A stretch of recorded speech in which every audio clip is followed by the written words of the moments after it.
This is Founder Fundraising Feedback. If you're new here, welcome. If this is your second or third time, welcome back. So if you're a founder that has questions about the fundraising journey, throw your question in the chat. If you don't know where to find investors, what they look for, what should be in your pitch deck, what should be in your data room, feel free to throw it in the chat. You'll have my best effort to answer it. Does a customer base of 10 active customers mean we're ready to engage investors? Honestly, that depends. If the customers pay $1 a piece, probably not. If the customers pay $1,000 a piece and you have $10,000 in revenue, might be a great time to engage investors. It just depends. Thoughts on safe cap, no discount versus uncapped FFN term sheets. This is from Gideon. Gideon, that was a lot. So first of all, for those that don't know what a SAFE is, a SAFE stands for a simple agreement for future equity. It was created by Y Combinator about 12 years ago. It's the most widely used vehicle for early stage tech investing. My personal opinion, Gideon, I don't like uncapped SAFE. I've never had an uncapped SAFE. I would rather a valuation cap that everybody agrees on. If you want to give a discount, great. It's an incentive to the investors. It's not required. I've invested in no discount SAFEs with a cap. I've invested in some with a discount, but I don't like uncapped SAFEs. You want some sort of clarity. I know it's all about kicking the can down the road till you get to that first price round, typically at a seed or a Series A, but I do like to have some sort of clarity around what I'm investing in. I hope that's helpful. How can you be connected? There's a couple ways. If you want to book a call with me, I do calls every week with founders. There's a link in my bio right here if you want to book a call. If you're not ready for that, or you're just getting started and you just want tips and tactics on how to fundraise, I do a weekly newsletter. It's 100% free. It comes out every Wednesday. There's a little yellow link on the bottom left of your screen. Click on that link. You can join my newsletter. Those are two ways to get in touch with me. The ones you spoke to require $1 million in ARR. Yeah, they're definitely the wrong investor. You're probably talking to investors that are too late downstream. You're probably talking to funds and VCs. You probably should be talking to angel investors, or maybe even doing what's called a friends and family round at those early stages. It's not a rich uncle. It's just people in your ecosystem, maybe former colleagues or friends that know you, know what you're working on, would be willing to make a small investment, maybe $5,000 or $10,000 to get you started. What's my contact information? Link in my bio if you want to grab a time, right there. Need to take my business to the US from the UK. Do I know any investors? I'd hope so, considering I am an investor. I do. And I've actually backed companies from the UK. My best guidance would be, before you come to the UK and before you look at US investors, I would say make sure you have a product in market, make sure you have paying customers, make sure you have revenue growing, and make sure you have a strategy around going from a UK Corp to a Delaware Corp status. And the main reason, US investors are not going to invest in a UK corporate structure. The laws are different. We don't understand it. And if you want a US investment, you're going to have to be a Delaware Corp. If you don't know how to do that conversion, I have a couple of fabulous law firms that have helped a number of my UK founders do that conversion. I'm always happy to make an introduction. Just shoot me a DM and reference this conversation. And thanks so much for being here. You're doing an in-store demo. Was at the crepe shop this morning. I love it. Do I invest in Armenia? I haven't yet. Doesn't mean I wouldn't look at a company there. I'm actually doing a deal right now in Greece. I've done deals in the UK, Germany, Australia, the Philippines. They just have to have a Delaware C corporation to allow for US investment dollars, which is where a majority of my investors are located. You're setting up a legal entity. Awesome, man. That's the next step. I love it. If you need help with that Delaware conversion, just shoot me a DM. How to get capital investors for private lending business.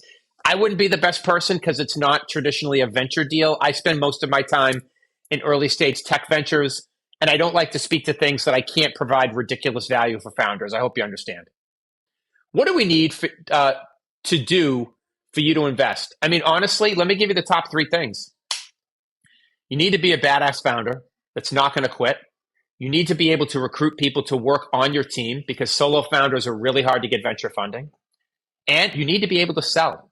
You need to be able to sell people to work with you. You need to be able to sell people to buy your product. And you need to be able to sell investors to invest in your company. It's by far the most underrated but important skill out there. If you don't have a product in market, if you don't have paying customers, if you can't recruit people to work with you, then it's going to be hard to get investment dollars, not just from me, but from any investor. Do you invest in the pet care industry? So this is funny. Adam, thank you for the question. So fun fact, my first ever angel investment 9 years ago was in the pet industry. It was a company called Meowtel, Meowtel, Meow. It's my first angel investment ever. They exited 2 months ago. Fantastic founder from Texas, my friend Sonia. Company should have went out of business 3 times during COVID. She built a cat sitting service to cat sit when you go on vacation. People will come to your house and sit for your cat. She built a company to like 15 million in revenue. She just sold the company 2 months ago to Rover, which is a publicly traded company in the United States. One of the best founders I've ever worked with. Tenacious, gritty, sent an investor update to me every month for the last 9 years. And she could not have been more humble and kind in her kind words to all the investors when she exited. Awesome founder. I don't do a lot in the pet industry. I'm doing less now because I do mostly tech, but I do have a couple of investments in the space, and one of which is one of my 11 exits. Awesome founder. Good return, too. For every dollar we invested, we got $3 back. So 3x return, which I loved. Why not an S Corp with double taxation? Chris, I'm just not an S Corp fan. It's just Delaware C is more common. What you don't want to do, Chris, is the main thing. What you don't want to do, and I know there are tax advantages. My brother actually has an S Corp. There's a lot of tax advantages there.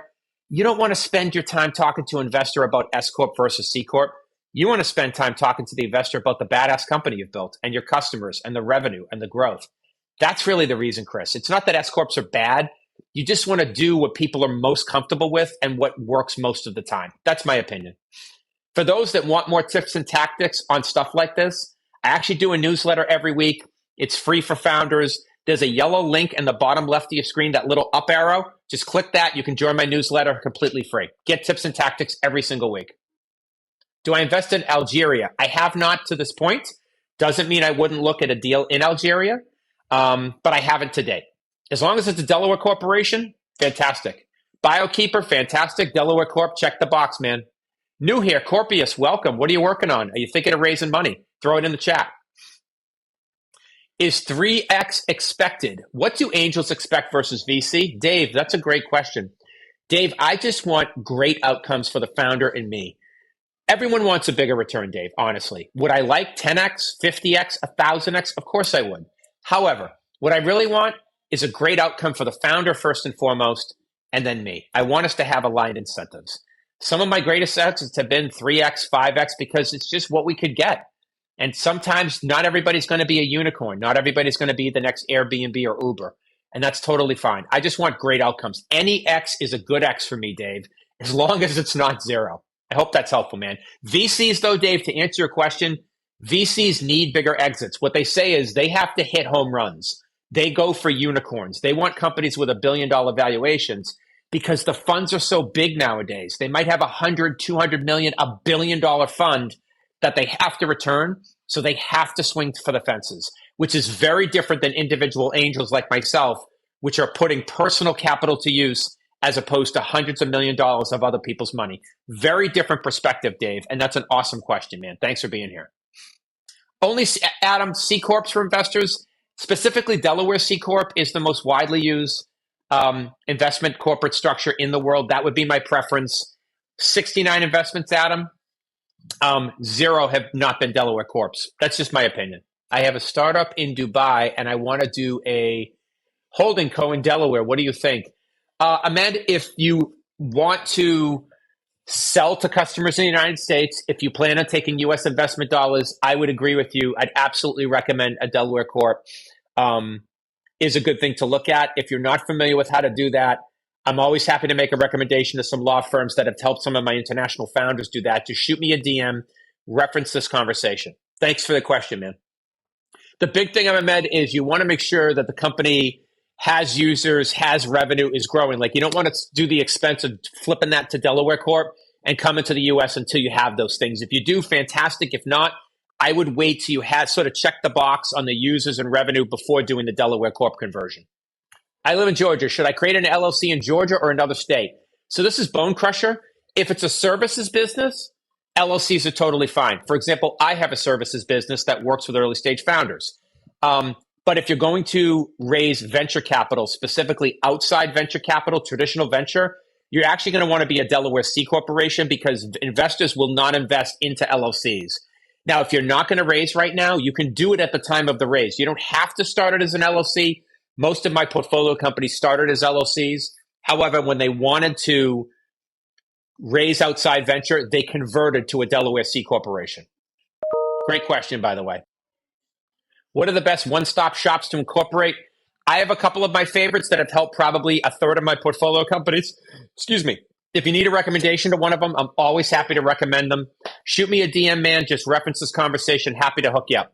Restaurant business, not a venture scale business. I love restaurants. I'm actually a chef, but restaurants are not really venture scale. Those are actually traditionally things like bank loans to do restaurants. Do I invest in European entities? I have. I have companies in my portfolio from the UK, Germany. I also have companies from Australia, the Philippines. However, in every case, they had a Delaware C corporation at the top. So, for example, if it was a German corporation, they converted to a Delaware C parent company and put the German subsidiary underneath it. And the main reason was to allow for U.S. investors to invest into the company. I hope that's helpful, man. Any advice on analysts getting started in VC? They want me to become a partner in 2 years. Learn as much as you can, ask a ton of questions, do a lot of stuff for free for startups, and try to provide ridiculous value to your portfolio companies. You'll be amazed at what can happen. I wish you nothing but the best, man. Where do Delaware C Corporation aligned investors hang out? Great question. So, where do you find investors? There's a couple places. TikTok, you're talking to one right now. Hello, Hands on Angel. LinkedIn is a great one. So, for example, let's say you're in New York City. Go to LinkedIn, filter by New York, and then type the word angel investor into the search bar. It'll give you hundreds of angel investors in New York. It'll also tell you how many of them have first, second, and third level connections to other people that are connected to them and you. Do not reach out to the angel right away. What you want to do is you want to reach out to that common connection. It might be a former colleague. It could be a cousin, a friend. And you want to ask them this. Hey, I noticed you're connected to Steve on LinkedIn. Well, we're building a company in a space where he invests. And we'd like to know, would you be willing to connect us to him so we could talk more about what we're building and see if him or anyone in his network would be interested in chatting? That's it. Do that 20 times a day, 5 days a week. You'll be amazed at what can happen. That's the first place. The other place I would look, Signal FX, SIGNAL-FX. It's a website where you can search by stage, pre-seed, seed, series A. You can sort by whatever sector you're in, fintech, health tech, ed tech, whatever sector your company's in. And then you can download that list of investors into a CSV. You can do, it gives you their social profiles, like LinkedIn. You can reach out to them on social. So it's a great tool. Those would be the two places I would look. And for those that want more tips and tactics like this, there's actually a yellow button in the bottom left of your screen. It's a little up arrow. That's my free newsletter. Click on that. I come up with a free newsletter every Wednesday at 11 a.m. It's tips and tactics that works really well. I profile founders. I talk about tips on how to raise, where to find investors, how to write a pitch deck. Bottom left of the screen, there's a little yellow arrow. Just give it a click. Thanks for being here. Is it better to raise or stay private or go SPAC? I'm not a big SPAC person. A lot of people lost their shirts that way. Staying private and bootstrapping, not a bad thing. Owning your company, owning your destiny. Raising venture capital is a very individual decision. It's only what's right for your company and what you want to be. I have friends that have built companies to $5, $10, and $20 million and have never raised a dime of outside capital.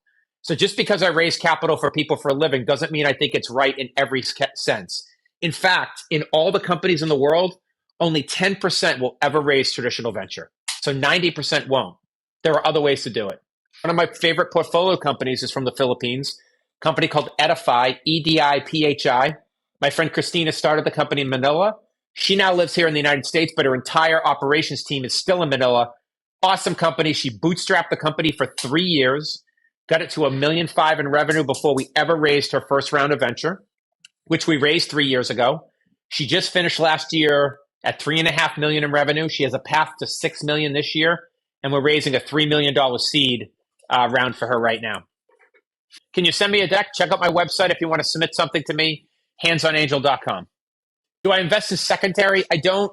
I get offers every week to invest in secondaries. It's just not part of my thesis. It doesn't mean they're bad. It's a great way for founders to recoup some capital, get some returns earlier instead of waiting for their company to get bought or an IPO. It's just not something I participated a ton in. Talk about signing NDAs before someone ever brings to an investor. Nah, NDAs are no bueno for me and for most investors. Any investor worth their salt is not going to sign an NDA. I've had 69 investments. I've looked at 6,000 companies in the last 9 years. I have signed this many NDAs, zero. They're not worth it. They're very hard to enforce. It's not worth it. You want to get as many people as possible looking at what you're building. The goal is to not keep it to yourself or keep it under wraps. The goal is to get it out there in the ether, to make sure as many people know about what you're building as possible. What's the best place to find startup money? Adam, that depends upon where you are in your journey. Candidly, if the product's not launched, if you don't have users and paying customers or companies using your product, I would focus more on customer acquisition than trying to raise money. However, if your product is launched, if you do have paying customers, if revenue is growing fast and you feel it's a great time to get outside capital, then you can, LinkedIn, as we said it before, LinkedIn's a great place because you can sort by location and title, angel investor, venture capitalist. Signal FX, Signal FX, another great place because you can sort by stage, pre-seed, seed, series A, and you can download a list of investors that invest in, along with their check size, or even Crunchbase, crunchbase.com, because you can look at other companies in your space that have successfully raised. It'll tell you not only when they raised, it'll tell you who they raised venture from. And then you can actually see what firms they raised from, and you can target those firms to raise from for your company. I hope that's helpful, man. Bioplastic company, Harry, not really my specialty. I'm more of a tech investor, mostly software, so I wouldn't be the best person to talk about where to find that from. I always like to talk about things that I have the most experience in. What's the best place to find gold mining financing in Africa? I wouldn't be the best person. That's not a tech company. I do software technology mostly, so I wouldn't be the best person to talk about with that. Do I think financial literacy for kids in Africa is a problem worth scaling? I don't know. I don't live in Africa, although I know companies in Africa. I think you'd be a better judge of that than I would. Financial literacy is important. I absolutely do.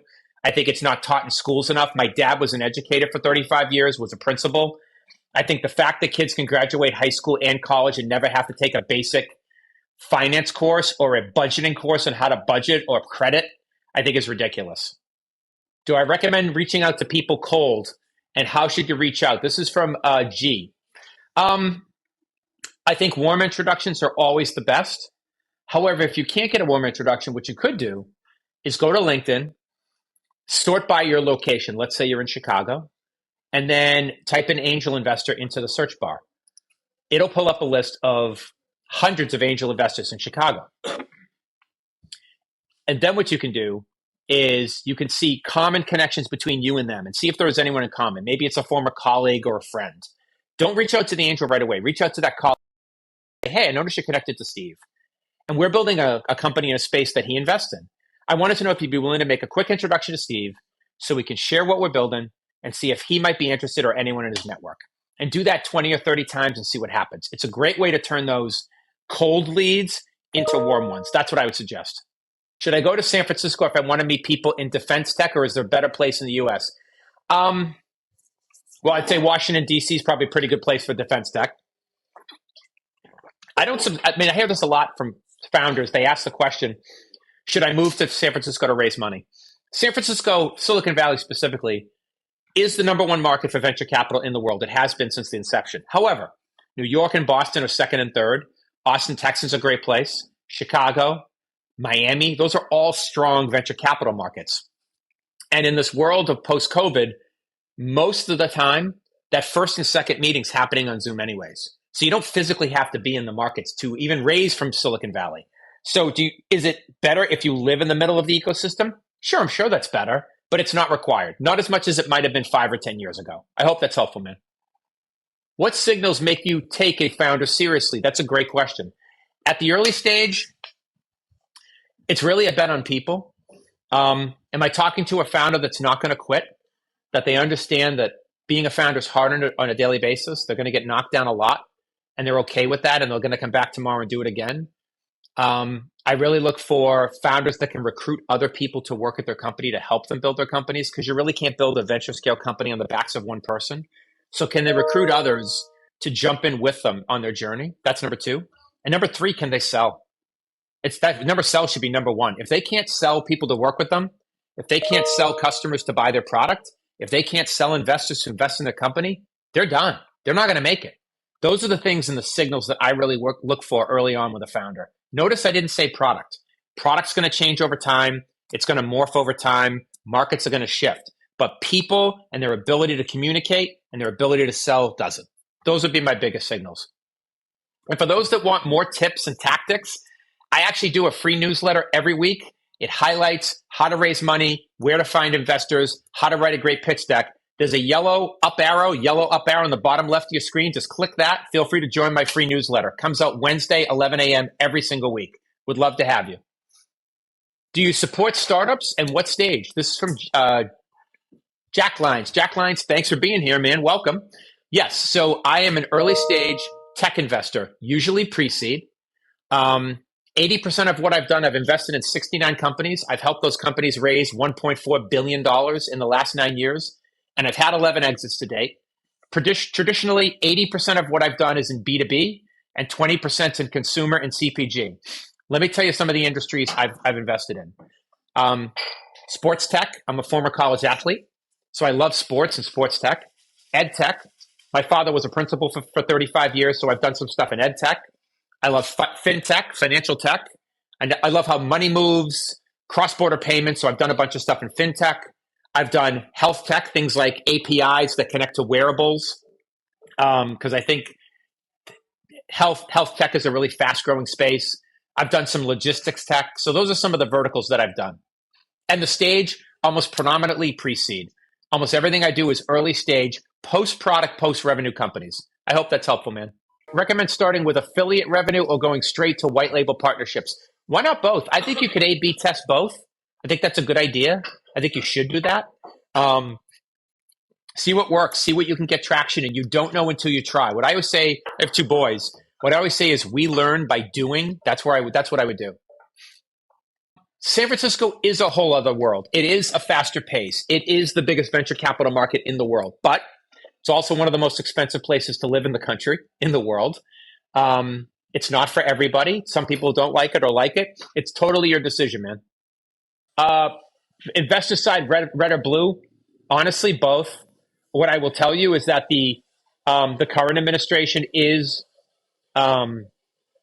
red tends to be more investor friendly, more capitalist friendly, especially the laws being created right now. I would say it's a very pro-business environment. Doesn't mean I support either side. I just think that that's the current environment, to answer that question. Would I seriously consider investing in an early stage African ed tech startup? That depends. Is the company have a product to market? Do they have paying customers? Is it growing fast? Do they have a structure that allows for U.S. investors like a Delaware C corporation? If yes, sure, I would consider it. But if not, they probably should spend time getting customers, getting feedback, figuring out their monetization strategy. That would be my honest guidance. If you build in public, don't you think people will copy it with agents? You can't worry about that. Your job is to build as fast as possible, the best service or product as possible, get it into the hands of as many people as possible. If you worry about keeping it from people, NDAs, trademarks, patents, you'll lose. You will lose. Get it out in the market as quickly as possible. You want more people to know, not less, especially at the early stages. Can I help you with your pitch? Possibly. I do a certain number of one-on-ones every week with founders. If you want to try to grab a time, there's a link in my bio right there. How would you approach investors on LinkedIn? Sure, Martin. Martin, this is what I would do. Martin, go to LinkedIn. Let's say you're in Los Angeles, Martin. I'm just making it up. Go to LinkedIn. Under filter, you can filter for Los Angeles, and then type the word angel investors into the search bar and hit go. You're going to get a list of like 200 or 300 people who are angel investors in Los Angeles. Don't reach out right away. What I would do is look for common connections, first, second, and third level connections between the angel investor and you. These might be former colleagues of yours, maybe a friend or a relative. You're not going to reach out to the angel investor. You're going to reach out to the. This is what you're going to say. Hey, I noticed you're connected to Steve, and Steve's an angel investor in a space that we're building a pretty exciting company in. I wanted to ask a favor. Would you be willing to make a quick introduction on LinkedIn between me and Steve so I could tell him a little bit more about what we're building and see if he might be interested or someone in his network might be interested? That's it. Do that 20 times a day, 5 days a week. You're going to be amazed at how many connections you have and how easy it is to get meetings by doing that. That's what I would do, man. Appreciate you. Appreciate your question, by the way. To develop, where can I bring this info and prove to raise capital? What do you mean by to develop? If you want to develop an MVP, I've got folks that actually work on MVPs for founders. I don't really understand the question. Is a car needed in San Francisco? Silicon Valley, if you're going to be in Silicon Valley outside the city, yes. If you're going to be in the heart of the city, probably not. You can get around with public transportation, even a bike or a scooter. Movies, screenwriter who wants to develop a movie, not typically venture scale. I wouldn't be the best person for that. I like to be pretty candid with founders about what I am and not really good at. So I wouldn't be the best person for that. Is Kenya supported? I have done investments in the African continent. My favorite African portfolio company is a company called Fonbank, Fonbnk. My friend Chris is a 3-time founder, sold his last company to SoFi. However, all my international companies, Africa, UK, Germany, Australia, all are Delaware corporations, which allows for US investors to come into that parent company, and then they might have an African or a European subsidiary underneath them. So that would be my only stipulation. How would you know that you're ready to bring in investors? D, this is a great question. D, thanks for being here. D, the honest answer, it's not even revenue. It's sort of a feeling. Here's the feeling, D. There's not enough hours in the day to talk to the number of people that want to talk to you. You have a massive wait list and it's growing. You can't keep product in stock. Revenue is growing so fast, you just can't keep up with it. People are tripping themselves over themselves to do business with you and referring more clients every single day. And your revenue's gone from $2,000 a month to $10,000 a month, and it's growing month over month. That's the feeling you should have. And then that's when you should think about, maybe we should bring in some outside capital. That's the feeling, D. I hope that's helpful. And if anyone in the audience wants some tips and tactics on how to fundraise, where to do it, I actually do a weekly newsletter that's free for founders. There's a yellow up arrow in the bottom left of your screen. Just click that. You can join my newsletter, completely free. Comes out every Wednesday with tips and tactics on how to do this. And thanks for being here. By the way, fun fact, and this is coming from the guy that looks like me, 30% of my portfolio, underrepresented founders that don't look like me, founders that are immigrants, women, LATAM, Black. I really don't care. I care that they're great founders building great companies. I could care less where they come from and what they look like. That's just my opinion. I think my world is fuller and richer because I surround myself with people of diverse cultures and knowledge. So that's just me. Minimum MAU traction for EdTech language startup to pitch you. This is from Pablo. Pablo, look, more is better than less. 10 customers are better than one. 10,000 in revenue a month is better than $1,000 a month. But it doesn't have to be $1 million. Here's what I would say, Pablo. I'm being candid with you. If you have one customer and $500 in revenue a month, probably too early. But if you have 10 customers and $8,000 or $10,000 a month in revenue, probably a good time to think about raising outside capital. That's a good time to approach investors. That's my honest take, man. I hope that's. What are the red flags of investors? I can choose my angels. What should I look for? Here's the thing. Here's a question you should ask every investor, whether they're an angel, a funder, or a VC that's coming into your round. What else besides money can you bring to the table? Can you bring other investors? Can you bring partnerships? Can you bring customers? Can you bring resources, service providers? What can you bring? I will tell you this. The least valuable thing, and I've invested in 69 companies, the least valuable thing I've ever given any of them is money. The most valuable thing is access to my network, which is vast and global and has massively helpful resources that can help my founders grow. On a daily basis, I get text, emails, and calls from my portfolio companies that say this: hey, Steve, we need your help with a new lawyer. Our lawyer's screwing us. We need a lawyer that's less. Give me 10 minutes, I'll send 3 emails. Hey, Steve, we need a bookkeeper to help keep track of all this money we just raised. Great, give me 10 minutes, I'll send an email. Hey, Steve, we need a dev shop to help us develop our next generation product, and we need to hire a few more devs. That is the power of a great network. So every investor that's coming in, ask them, besides money, what else can you bring to the table so my company can grow going forward? That would be my best advice, man. I hope that's helpful. What are the red flags? Red flags, if an investor asks for a board seat in order to give you money, that's a red flag. An investor asks for terms that are different than everybody else in the cap table. If they ask for nefarious terms, if they ask for like super pro rata rights, like anything that's out of the ordinary, those are red flags for me. Thoughts on a single founded companies? Should I have a co-founder before trying to raise money? This is from Neil. Neil, thanks so much for this question. Neil, let me give you the math, Neil. Only you can decide if you want to take on a co-founder, but let me give you the statistics. Solo founders, so single founders, raise venture capital 60% less than teams. Solo founders raise capital 60% less than teams. It's not because you're not a great founder, and it's not because you can't build product. It's risk. Early stage investing is all about assessing risk for investors. And if you're a solo founder, that's highly risky for me, because if you have 3 people on your team, the main reason the companies quit, if I have a portfolio company that goes out of business, most of the time it's not because they run out of money. It's because one of the founders quits. So if you're a solo founder and the one founder quits, the company's sunk. It's not because they run out of money. It's because one of the founders quits. So if you're a solo founder and the one founder quits, the company's sunk less of the time. Now, I'm not arguing go out and run out and get a co-founder right now. They're hard to find, but it's just something to consider if you're going to raise outside money. I hope that's helpful, man. How investor-friendly is space tech? Is bootstrapping the only option? Not if you're Elon Musk. Just saying. I haven't invested in space tech. It's a hot product. It's a hot sector right now. Space tech. I think SpaceX is going to go public this summer, which will be super interesting. They'll be one of the largest companies in the world. Bootstrapping is always good, by the way. Bootstrapping is not a dirty word. Like 50% of my 69 portfolio companies bootstrapped for anywhere between a year to 3 years before they ever raised outside venture. I don't think bootstrapping is a bad thing at all. In fact, I would argue most companies should do it, especially in the beginning. Advice for someone who's stuck in the phase of over-engineering a product to make it perfect. Carrington, this is an awesome question. I think this is the best question of the day so far. Carrington, I'm going to give you 3 words that I say to a lot of my founders that are in this exact position. Over-engineer a product. Just hit send. Just hit send. It's the best thing you can do for your product, because whatever you're building, however perfect it is, as soon as you launch it, half of what you built is going to be wrong. You're going to launch it in blue, and customers are going to say, we wish it was red. You're going to have this feature set. They're going to want that feature set. So just hit send. The best thing you can do is get feedback, because the faster you get that feedback, the faster you can iterate and then relaunch and turn that, what they call the flywheel, and that flywheel of development. The faster you do that, the better. Don't wait for the perfect time.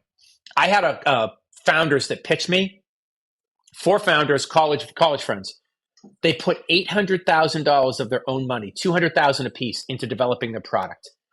They pitched me for an investment. And I said, $800,000, my God, that's insane. Now, the product was fantastic. But I said, if you guys have spent $800,000, you must have thousands of customers. They're like, oh, we haven't launched yet. I'm like, what? Like, we haven't launched yet. I go, you spent $800,000, you haven't launched the product? Like, what are you doing? That's awful. They're like, well, it needed to be perfect. I'm like, it doesn't need to be perfect. It needs to get out there to find out if anyone cares. They're like, oh, everyone's going to love this product. I'm like, says who? You? I didn't back them, and they never were able to raise the round because investors looked at it and said, what do you mean you spent $800,000 and never launched the product? You absolutely want to get it out there as soon as possible, Carrington. So my advice would be just hit send. Did they validate it? No, they didn't. They never validated it, and they never raised the round. It's the dumbest thing I've ever seen. $800,000 on an MVP. It's the best looking MVP I've ever seen, by the way, and the company never raised the round, and they're now out of business. Talk about having that conversation with your significant other. Oh, analysis paralysis, Carrington. It can kill a startup. Just hit send. Show it to people. Build content around it. Get feedback. Feedback is a gift. Use it to your advantage.